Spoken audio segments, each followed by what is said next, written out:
Comment nommer les personnages de son roman ou de son scénario? C'est une question assez précise, mais vous verrez qu'elle a son importance parce qu'elle peut déterminer beaucoup de choses dans votre histoire. Voilà la question à laquelle on va s'intéresser aujourd'hui. Et pour ceux qui ne me connaissent pas encore, je m'appelle Johanna Sébrien.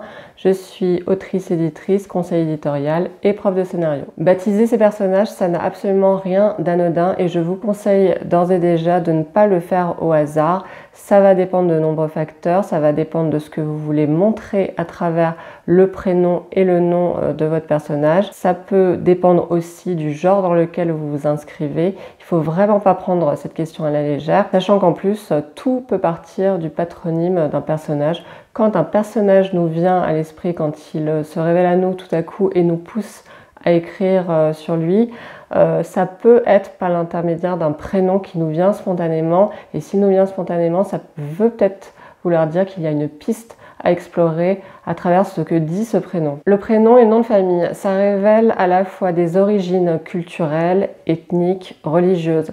Ça peut aussi révéler un statut social particulier, quand par exemple on a un nom à particules. Ça peut aussi être le révélateur de désirs parentaux. Tout dépend évidemment comment c'est dit dans le roman que vous écrivez, mais ça peut être à la fois synonyme d'un conflit parental ou alors d'ambition parentale, de ce que les parents ont voulu à travers leur enfant et qui se voit à travers le choix de son prénom notamment. Comme dans la vraie vie, le nom peut aussi être synonyme d'une destinée qui va être un peu tracée d'avance.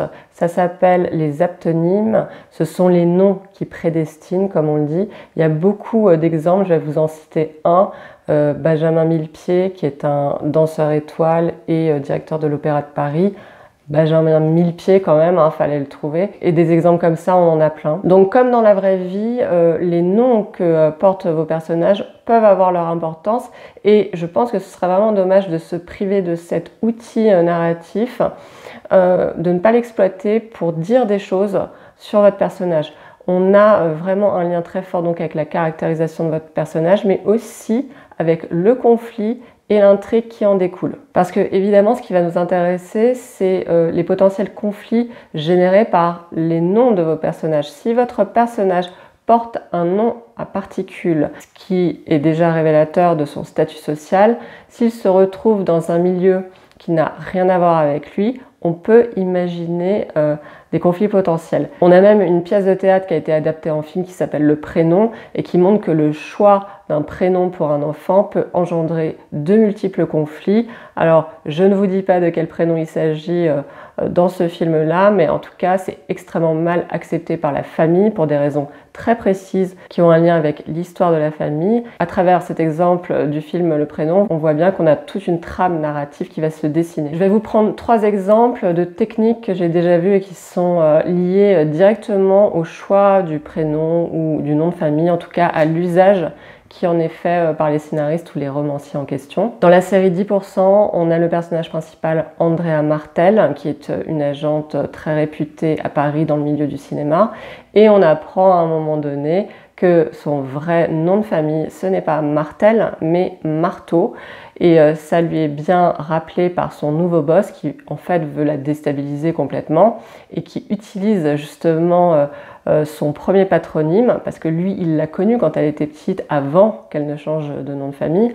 Donc il l'utilise pour la déstabiliser en permanence. Ça génère du conflit et ça renforce aussi la caractérisation d'Andrea Martel, donc qui est incarnée par Camille Cotin, puisque on voit bien que ce changement de nom signifie quelque chose sur ce personnage. Ce personnage qui s'appelait Marteau a finalement transformé son nom en Martel, pour mieux s'intégrer dans le milieu du cinéma, parce qu'elle considérait sans doute que marteau c'était trop connoté socialement et que pour réussir dans le milieu du cinéma, il fallait mieux modifier en tout cas la terminaison de ce nom-là. On peut voir une autre technique liée au nom dans la série Sex and the City, alors la première mouture qui est sortie dans les années 2000 je crois. Dans Sex and the City, on a le personnage principal, Carrie Bradshaw, qui tombe amoureuse en fait d'un homme qui s'appelle Big dans la série. Attention spoiler pour ceux qui n'auraient pas vu Sex and the City.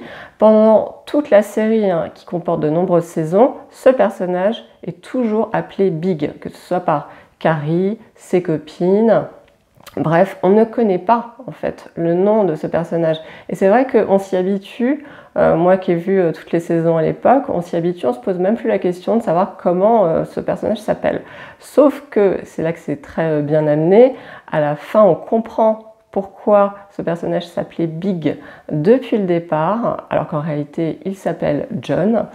Il s'appelait Big parce qu'en fait c'était le grand amour que Carrie Bradshaw n'arrivait pas à voir, à reconnaître, puisqu'ils ont une relation justement très conflictuelle pendant toute la série, mais à la fin, elle finit par se mettre avec lui. Le fait d'avoir semé ce petit indice via ce prénom Big, c'est une façon d'amener une révélation future à la fin, le dévoilement d'un amour avec un grand A qui est déjà contenu dans le prénom, mais dont personne n'a conscience, ni nous, spectateurs, ni Carrie, l'héroïne de la série, et qui va se dévoiler à la fin. Et c'est là qu'on se dit, ils ont bien anticipé dès le début finalement la caractérisation de ce personnage et finalement le dénouement de leur histoire d'amour. Un autre exemple sur la technique du prénom, je pense au film Le Silence des agneaux avec Hannibal Lecter.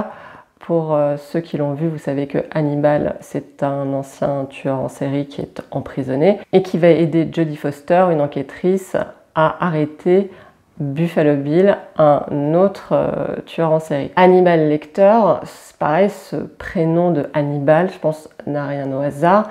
Déjà, il y a des sources mythologiques pour chercher qui était Hannibal, un être visiblement rongé par la haine. Et puis Hannibal, ça fait quand même penser à autre chose, hein. Cannibal, cannibale. Et l'air de rien, hein, quand on s'intéresse un peu au personnage d'Hannibal Lecter, on comprend qu'il y a un lien très fort dans la terminaison de ce prénom entre les deux mots, hein, Hannibal, cannibale. Vous voyez que le choix du prénom, hein, vraiment, si vous l'exploitez bien, peut vous servir non seulement à la caractérisation de votre personnage, mais aussi à créer des conflits externes et internes, donc externes avec le monde extérieur, mais aussi internes, comme l'exemple d'Andrea Martel, hein, qui en fait n'accepte pas réellement ses origines sociales.